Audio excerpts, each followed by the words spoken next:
Bom, continuando, pessoal. O artigo 790 da CLT, que houve uma mudança e uma alteração em razão desta revisão trabalhista que foi feita lá em 2017, no parágrafo 3º diz assim: é facultado aos juízes, órgãos julgadores e presidente dos tribunais do trabalho de qualquer instância conceder a requerimento ou de ofício o benefício da justiça gratuita, inclusive quanto a translados e instrumentos, aqueles que perceberem salário igual ou inferior a 40% do limite máximo dos benefícios do regime geral da Previdência Social.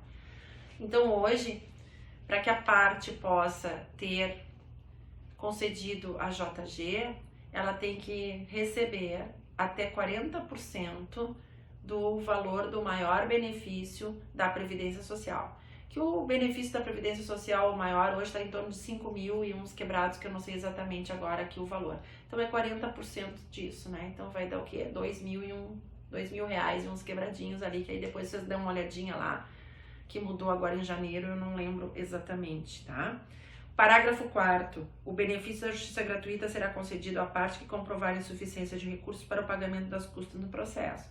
Então, ela pode ser delimitada lá nos 40%, tá?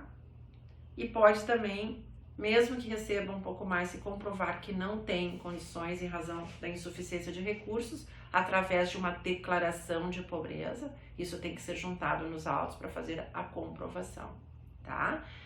E nós temos uma situação também, que é uma situação nova, que a nova CLT trouxe para nós, que é a questão da litigância de má-fé, tá? Hoje, a parte, né, e seu procurador pode ser condenados em litigância de má-fé. Entretanto, senão, né, nós temos uma situação específica, porque nós temos um estatuto da OAB. E o estatuto da OAB, lá na lei, ela determina que qualquer procedimento judicial que envolva o advogado com relação à litigância de má-fé, ele deve ser feito através de uma ação própria perante a Justiça Estadual, que não teria competência a Justiça do Trabalho para julgar ou para condenar o procurador em litigância de má-fé. E é assim que o Tribunal Regional aqui da nossa região tem decidido, que não compete à Justiça do Trabalho, né, aplicar a litigância de má-fé nos procuradores dos seus representados. Então, deverá entrar com uma ação própria lá na Justiça Comum, ok? E também nós temos uma situação nova que está prevista lá no artigo 791A, que são os honorários sucumbenciais, tá? Então, que o juiz poderá condenar de 5% a 15% em honorários sucumbenciais.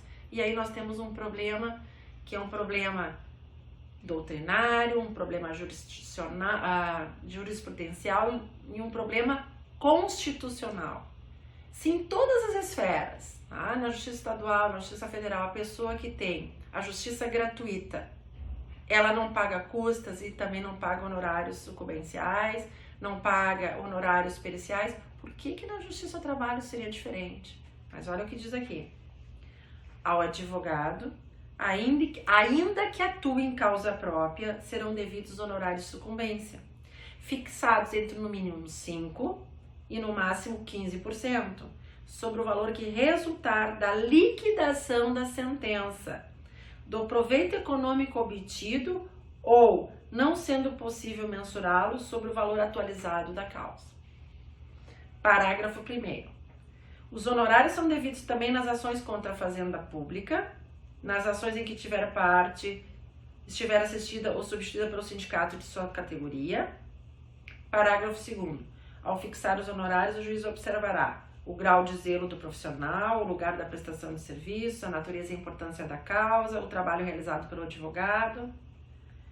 Parágrafo 3º. Na hipótese de procedência parcial, o juiz arbitrará honorário de sucumbência recíproca, vedada a compensação entre advogados. Parágrafo 4º.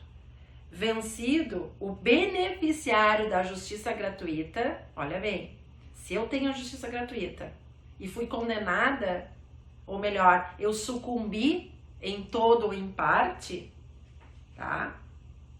Aí diz, calma, porque eu vou ler tudo, depois vou explicar. Vencido o beneficiário da justiça gratuita, desde que não tenha obtido em juízo, ainda que em outro processo, créditos capazes de suportar a despesa, as obrigações decorrentes de sua sucumbência ficarão sob condição suspensiva, porque hoje se aplica a prescrição intercorrente no processo de trabalho, ou seja, se durante 2 anos não se conseguir cobrar esses honorários, prescreveu.